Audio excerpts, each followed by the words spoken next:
सहनावतु सहनौ भुनक्तु सह वीर्यं करवावहै तेजस्विनावधीतमस्तु मा विद्विषावहै। ॐ शान्ति शान्ति शान्तिः।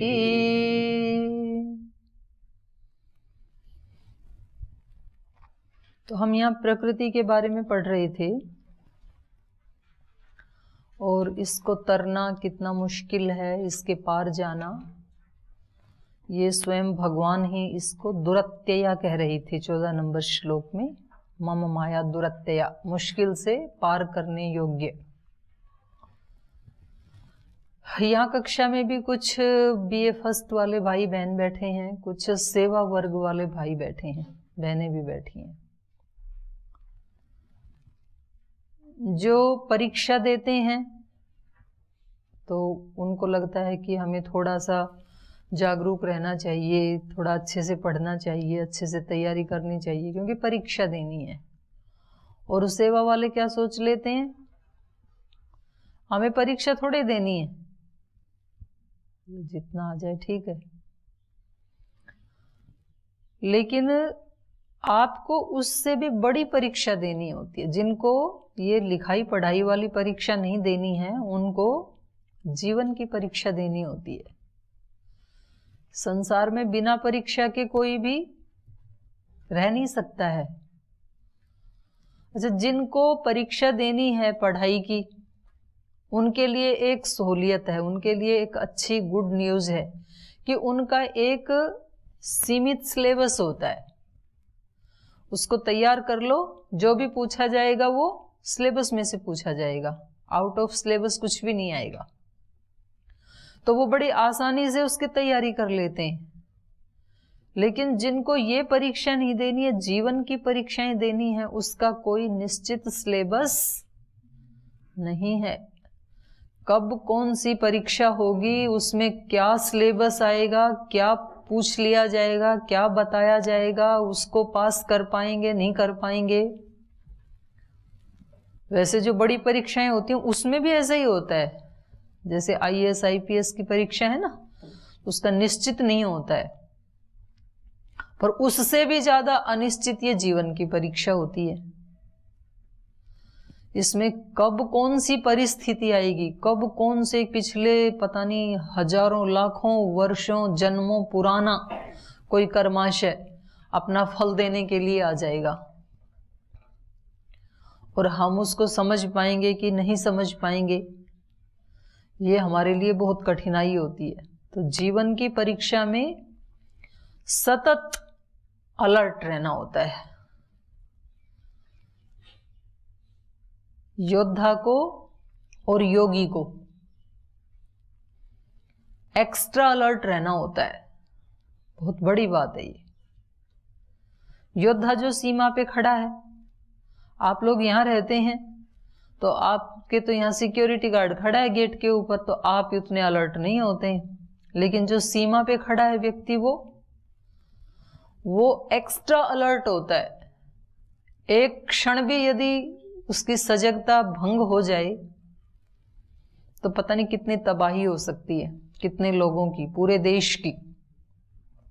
उसका तो जान खतरे में है ही है, उसका अपना अस्तित्व तो समाप्त होगा ही होगा, उसके साथ साथ बहुत बड़ी हानि हो सकती है। सेम बात योगी के ऊपर लागू होती है, योद्धा की तरह ही।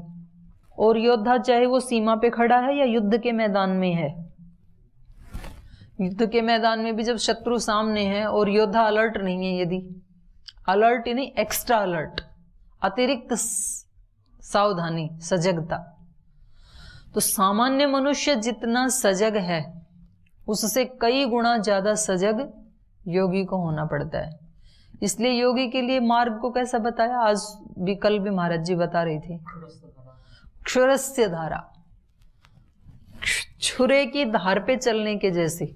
मतलब बहुत पैनी धार लगी हो किसी छुरे के ऊपर, तलवार के ऊपर, आप कल्पना करो, उसके ऊपर से आपको पैर रख रख के जाना है, तो कितनी सावधानी चाहिए, चित्त की कितनी एकाग्रता चाहिए।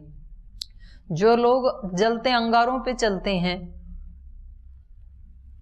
या शीशे कांच के टुकड़ों के ऊपर चलते हैं, और शर्त ये होती है कि पैर में खून नहीं आना चाहिए, तो कितना वो अपने मन को संयमित करके चलते होंगे।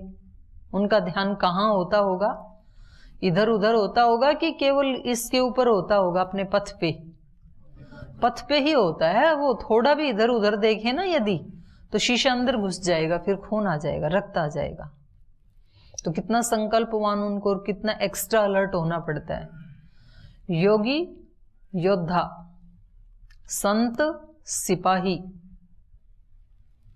सिपाही को भी और संत को भी एक्स्ट्रा अलर्ट रहना होता है, 24 घंटे अतिरिक्त सावधान। और इसके लिए यहाँ पे कितने उदाहरण दिए, कछुए का उदाहरण दिया था, पैर फैला के चलता है पानी में, लेकिन थोड़ा भी उसने देखा तुरंत समेट लेता है अपने आप को।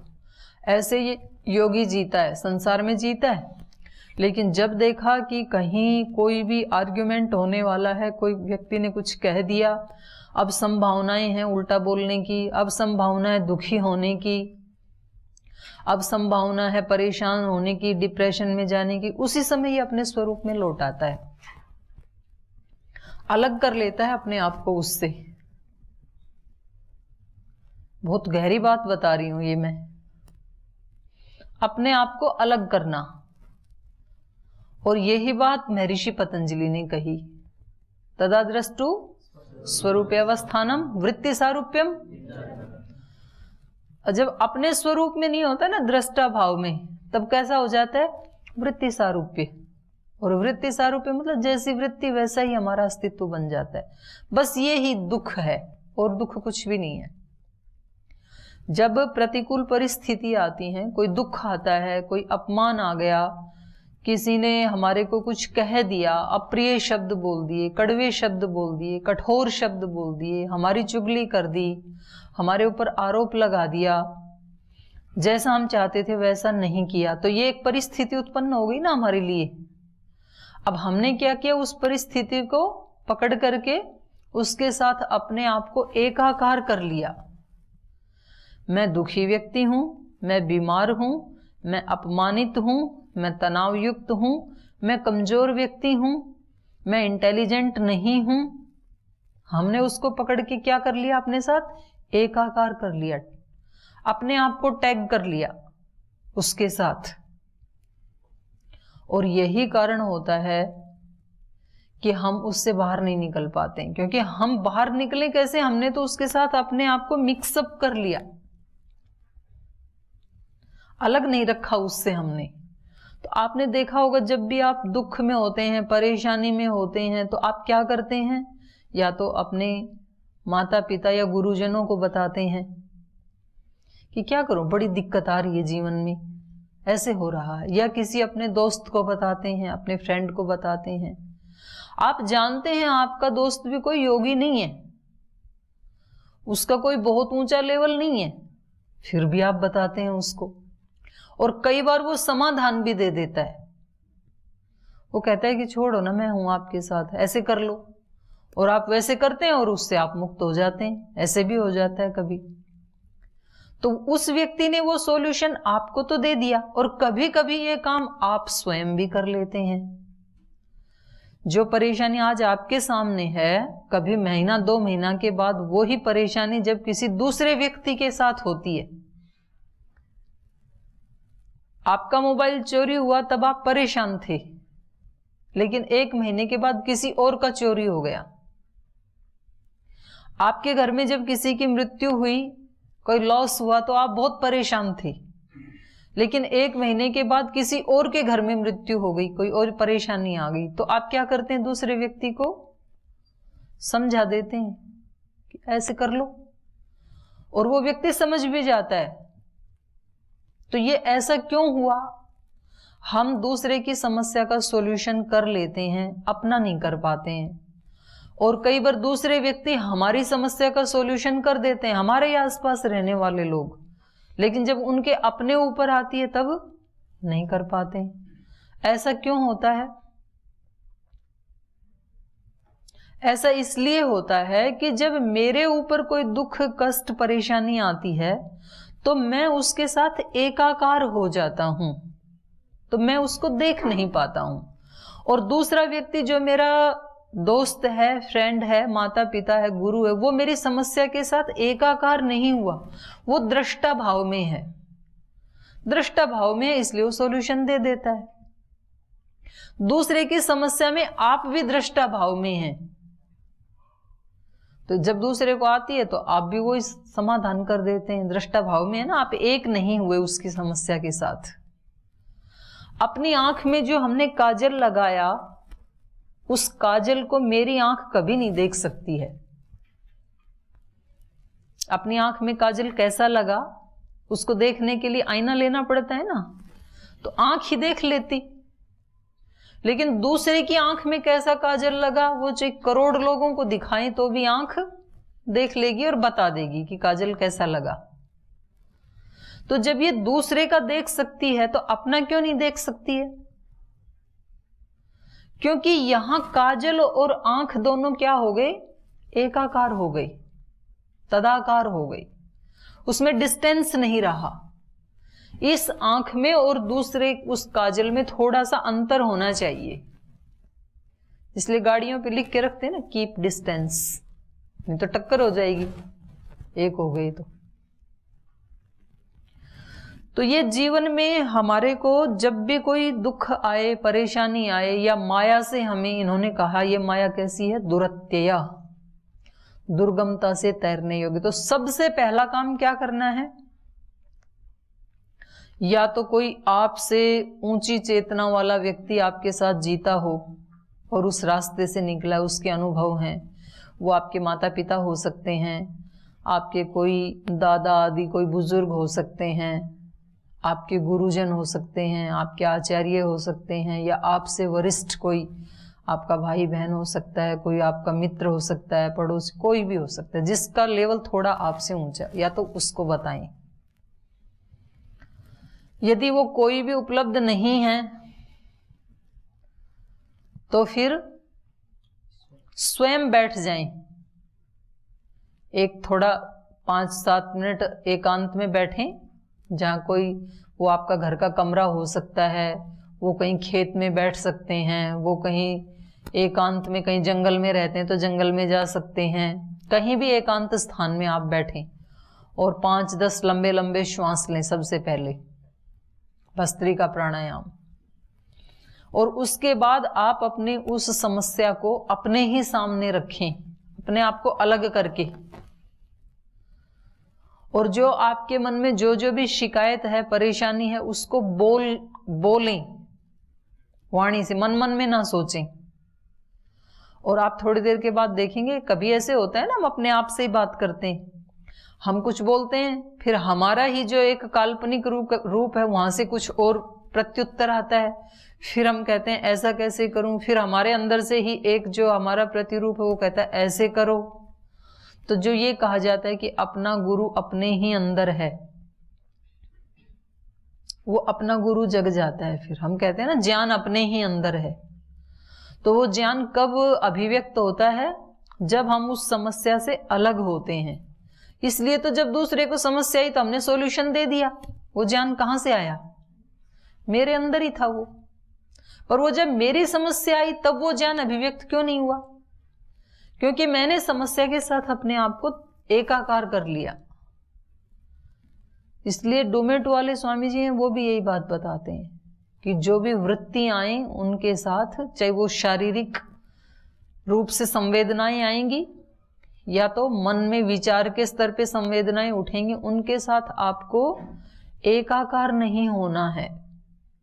और उसी को बहुत शास्त्रीय भाषा में कह दिया, दृष्टा भाव में रहना, महर्षि पतंजलि ने, कि वृत्ति से अलग, डिटैच होना, उस विचार से, उस संवेदना से, उस परिस्थिति से अपने को अलग करके देखना कि मैं एक चेतनात्मा हूं। और ऐसे ही बैठ के देखना, आप कभी भी बैठ के ना, मतलब ध्यान करने की अनेकों विधियां बताई हैं महापुरुषों ने, और यदि आपको वो समझ में नहीं आती हैं, आपके अनुभव में नहीं आती हैं, तो एक बहुत सरलतम विधि आपको बताती हूँ, आपके साथ शेयर करती हूँ। आप ऐसे आराम से बैठ जाओ और फिर जो है सबसे पहले अपने सिर को देखो, और जो इस स्थान में जो एक मस्तिष्क है हमारा, उसके एक एक अणु परमाणु को देखो, उसकी बनावट को देखो, इस समय वो क्या काम कर रहा है, पूरा रिलैक्स होके देखो उसको।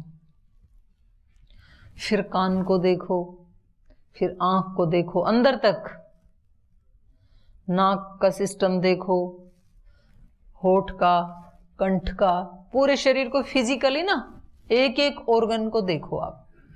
गले में से जो नाड़ियां जा रही हैं, पीछे से जो इड़ा पिंगला जा रही हैं, फिर कंधे को, फिर यहाँ अपने हार्ट, लीवर, किडनी, सबको देखो, फेफड़े को, पेट को, आंत को, मलमूत्र द्वार कैसे कार्य कर रहा है, पैर कैसे काम कर रहे हैं, उंगलियां के, पूरे फिजिकल बॉडी को देखो, रुक के आराम से, कोई जल्दी नहीं है। और फिर सूक्ष्म देखो। पहले तो ये फिजिकल देखा, ये करते करते ही आप बहुत गहरे में चले जाएंगे। जब देखने लगेंगे तो एक मस्तिष्क को देखने में ही आपको काफी टाइम लग जाएगा। उसके बाद फिर अपने श्वास को देखें। एक भाई पंचकोश के बारे में पूछ रहा था ना, कौन पूछ रहा था? हाँ, तो ये ही तरीका है। ये जो मैंने बोला ना फिजिकल को देखना, ये है अन्नमय कोश। और फिर श्वास को देखो, अंदर जा रही, बाहर आ रही है, उसके साथ साथ उसको रोकना नहीं है। जैसी भी चल रही है, लंबी चल रही है, छोटी चल रही है, गहरी चल रही है, उखड़ी चल रही है, जैसी भी चल रही है। तो अब आप प्रवेश कर गए अन्नमय से प्राणमय कोश में। आराम से देखो। और फिर तीसरा, विचार क्या चल रहा है उस समय। विचार हटाना नहीं है, आप दृष्टा हैं केवल, जो भी चल रहा है उसको केवल मात्र देखना है। वो कहेगा आज बैठने का मन नहीं कर रहा है, विचार कहेगा अभी आज मेरा ध्यान करने का मन, उसको भी देखो। वो कहेगा आज तो सिर दर्द हो रहा है, उसको भी देखो। देखना है आपको, जो भी चल रहा है उसको देखो। ये नहीं कहना कि नहीं लगना पड़ेगा, ध्यान करना पड़ेगा, ऐसे नहीं कहना। तो ये फिर आप प्रवेश कर गए मनोमय कोश में, और उसको देखते देखते आपको पता भी नहीं चलेगा, आप एक निर्विचार अवस्था में पहुंच जाएंगे। और जो निर्विचार है वही निर्विकार है। बड़ी बात है ये। जो हमारी निर्विचार स्थिति है वो ही क्या है? निर्विकार। उसमें कोई विकार नहीं होता है। इसलिए योग दर्शन में सूत्र आया, निर्विचार वैशारद्ये अध्यात्म प्रसादः। निर्विचार की विशारदा होने पर, अधिकता होने पर, निर्मलता होने पर, जैसे जैसे वो स्थिति बढ़ेगी ना आपकी, आपको पता ही नहीं कितना टाइम बीत गया निर्विचार स्थिति में। आपको लगेगा कुछ क्षण बीते हैं, और जब घड़ी देखेंगे तो घंटा बीत गया, पता ही नहीं चला। तो ये जो निर्विचार स्थिति में आप पहुंच गए, यही विज्ञानमय कोश है। और आपको स्पष्ट डायरेक्शन मिलेंगी जीवन में, आपको क्या करना है, स्पष्ट निर्देश मिलेंगे। कभी विचार के रूप में, कभी तो वो किसी की आवाज के रूप में, कभी तो लिखा हुआ मिलेगा, स्पष्ट मिलेगा लेकिन आपको। और वो जो ज्ञान है उसी को ही हमारे यहां पर शास्त्र कहा जाता है, शब्द प्रमाण। जो विज्ञानमय कोश में अनुभव हुए, ऋषियों को प्रत्यक्ष हुआ, उसका स्पष्ट दिखता है वो। वो ही फिर शब्द प्रमाण बन जाता है, वो ही प्रत्यक्ष प्रमाण है। और फिर जब आपने उसको देखा, आप तो धन्य हो गए, तो फिर उससे भी आगे आपको अपना एक विराट अस्तित्व अनुभव होगा, अहम ब्रह्मास्मि वाला। कोई शब्द नहीं है, वो अनुभूति है एक अपने अस्तित्व की, वही फिर आनंदमय कोश है। तो जैसे ही हम अपने आप को अलग करते हैं, यहां से टेक्निक शुरू होती है, इस माया दुरत्या जो कहा है। ऐसे ही जैसे आप पढ़ते हैं तो विद्यार्थियों की कई समस्याएं होती हैं। उनकी समस्या ये होती है, पहली बात तो याद नहीं होता है। तो ये हम सब की समस्या होती है कि कई कई बार याद करते हैं, किसी चीज को याद होता ही नहीं है, और कभी कभी बहुत जल्दी हो जाता है। होता है ऐसे, होता है ना। वो तब होता है जब भी आप याद करने के लिए बैठें। आपको 5 पॉइंट बताती हूं बहुत अच्छे याद करने के। सबसे पहला, फर्स्ट ऑफ ऑल, जब भी बैठें पहले 2-3 मिनट शांत होके बैठें। उससे आपकी इधर उधर बिखरी हुई चेतना अपने आप ही फोकस हो जाती है। और लंबी लंबी श्वास लें 2-3, प्रयास पूर्वक नहीं, ऐसे नहीं, सहज रूप से। आवाज भी आनी नहीं चाहिए आपके श्वास की, बिना साउंडलेस ब्रीदिंग। लंबी सी श्वास लें और आराम आराम से लंबी ही छोड़ें। 2-3 मिनट ऐसा करें। उसके बाद आप पढ़ना शुरू करें। यह पहला है। आप देखेंगे आपको और दिनों की अपेक्षा आज बहुत जल्दी याद हो गया। फिर दूसरा है, जो अभी याद किया है उसको दिन में 2-3 बार रिपीट कर लें। कोई भी काम करते समय, कहीं जा रहे हैं, मार्ग में आते जाते, जो भी बर्तन साफ करते, कुछ भी करते हुए, क्योंकि माइंड की इतनी तेज स्पीड है कि वो बहुत फास्ट काम करता है। आप बर्तन भी धो पाएंगे और उसको रिपीट भी कर पाएंगे, दोनों काम कर पाएंगे आप बहुत जल्दी जल्दी। तो यदि आपने उसको 2 बार रिपीट कर लिया सुबह याद किए हुए को, बस वो फिर आपका हो गया सदा सदा के लिए, फिर नहीं भूलेंगे। तीसरा होता है, हमारे मन को आदत है बचपन से ही, ये इमेज को ज्यादा जल्दी पकड़ता है। जैसे कभी सूत्र आदि याद करते हैं ना, तो अर्थ आपको पता नहीं है उसका, और इसमें तो फिर भी पता है, दर्शन में तो खास करके अष्टाध्यायी धातु पाठ में। तो हमें उसकी कुछ इमेज बनानी होती है। जैसे ही आप इमेज बनाएंगे, आपका माइंड कभी उसको भूलेगा नहीं। माइंड को ये स्वभाव है, उसकी प्रकृति है कि वो हर चीज की उसको इमेज बना दी जाती है ना, तो तुरंत वो समझ जाता है उसको। हमारा सबकॉन्शियस माइंड भी ऐसा ही है और कॉन्शियस माइंड भी ऐसा ही। इसलिए बच्चे को पहले ए सिखाने के लिए क्या बनाना पड़ता है? एप्पल बनाना पड़ता है। सीधा ए नहीं आएगा उसको। ए सिखाने के लिए पहले अनार बनाना पड़ता है। तो हमारा माइंड इमेजेस को बहुत जल्दी कैच करता है। तो हमें जो कुछ भी याद करना है ना, उसकी हमें अपनी एक काल्पनिक इमेज बनानी पड़ती है, तो आपको तुरंत याद होगा। तो ये तीसरा पॉइंट है। फिर चौथा है, कभी कभी ऐसे होता है कि आपने खूब अच्छा याद किया, इमेज बना के भी किया, रिपीट भी किया, रिलैक्स होके याद किया, सब याद था, लेकिन एग्जामिनेशन हॉल में पहुंचे, तब बाहर गए तब तक भी याद था, अंदर गए तब साफ कुछ याद ही नहीं आता है। कभी कभी ऐसे होता है ना। तो उस समय क्या करना है हमें? जब भी आप याद करने के लिए बैठते हैं ना, तो किस पोस्चर में बैठ के आप याद करते हैं, पोस्चर का प्रभाव चौथा पॉइंट है। अब आप जब याद करते हैं तो कभी अपने बेड पे, तख्त पे उल्टे लेट के ऐसे याद कर रहे हैं, कभी घूमते घूमते याद कर रहे हैं सूत्र को, कभी ऐसे लेट के याद कर रहे हैं, कभी ऐसे सीधे सो करके याद कर रहे हैं। अलग अलग पोस्चर में याद करते हैं ना, और एग्जामिनेशन में पोस्चर कौन सी होती है? कुर्सी और टेबल।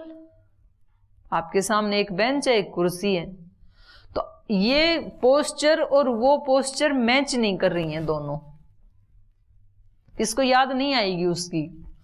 आपको जिस पोस्चर में एग्जामिनेशन हॉल में बैठना है ना, उसी पोस्चर में बैठ के यदि यहां याद करेंगे तो तुरंत उसको वो कैच कर लेता है, तुरंत याद आएगा। फिर तो जब भी पढ़ने बैठें तो जो अच्छे विद्यार्थी होते हैं वो पोस्चर का बहुत ध्यान रखते हैं। आपको उसी मुद्रा में बैठ के याद करना है जो आपको वहां बैठना है। ये चौथा पॉइंट है। और पांचवा है, मुद्रा भी वही थी और फिर भी बाई चांस भूल गए, फिर भी याद नहीं आ रहा है, या सुनाते समय याद नहीं आता है। जैसे मान लो आपको मंच पे सुनाना है, स्टेज पे सुनाना है, तो आपको कैसे याद करना है? फिर खड़े होके याद करना है, क्योंकि मंच पे आपको खड़े होके सुनाना है। इसलिए मेरे को याद है, मैंने भाषण देना शुरू किया 3री कक्षा से। तो जब पहला मेरे को भाषण याद करवाया, मेरे भैया ने याद करवाया था, और उसका टॉपिक था नारियों ने ही रखा है भारत मही की शान को, शिक्षित नारी तुझ पर गर्व है हिंदुस्तान को। बहनों का टॉपिक था वो। छोटे बच्चे ऐसे टॉपिक बोले तो अच्छा लगता है ना। तो मेरे को बताया गया कि आप शीशे के सामने खड़े होके बोलो, कोई एक श्रोता भी तो होना चाहिए ना। तो फिर उसके सामने खड़े होके प्रैक्टिस की। फिर बोले अब सारे परिवार के सामने खड़े होके सुनाओ, जैसे यही श्रोता हैं। तो पोस्चर मैच करनी चाहिए, क्योंकि उसको हम बैठ के याद कर रहे हैं तो फिर कभी कभी मंच पे भाषण देने वाले भूल जाते हैं बोलते बोलते। तो आपको वहां एग्जामिनेशन हॉल में कैसे बैठना है या मंच पे कैसे खड़े होके सुनाना है, उसी पोस्चर में आपको, उसी शरीर की स्थिति में आपको खड़े होके या बैठ करके उसको याद करना है। ये चौथा पॉइंट है। और पांचवा है, फिर भी यदि आप भूल गए, क्या होता है कभी कभी ना, वो एक फियर होता है एग्जामिनेशन का, एंजाइटी होती है एक मन में। तो उस समय मन इतना अस्थिर होता है कि पता ही नहीं, सब ऐसे होचपोच हो जाता है, मिक्सअप हो जाता है, सब कुछ एक साथ याद सा आने लगता है।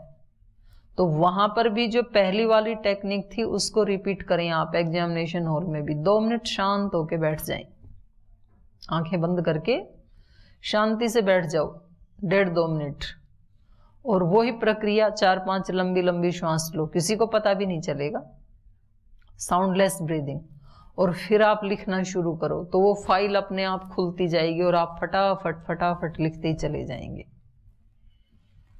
तो ये 5 पॉइंट हैं जो अस्मरण वाली जो माया है, दुरत्यया, उसको तरने के लिए। और एक ये मैंने बताया, इस माया को, जो जीवन की परीक्षा हमारी होती है, सेवा करने वाले जो हैं हम, किसी भी फील्ड में हम सेवा करते हैं, कोई घर की सेवा करता है, कोई अपने ऑफिस में सेवा करता है, कोई सोशल सर्विस करता है, कोई संगठन में सेवा करता है, तो उसकी कब कौन सी परीक्षा होगी, और वो परीक्षा होगी तब उसको उस कठिन परिस्थिति से कैसे निकलना है। सरल से तो निकल ही जाएंगे, पर कोई प्रतिकूल आएगी तब कैसे निकलना है। तो उसका एक ही उपाय है, उससे अलग होके उसको देखना है, या तो उस अपने से बड़ी चेतना जिसकी है उसके सामने उसको बताना है,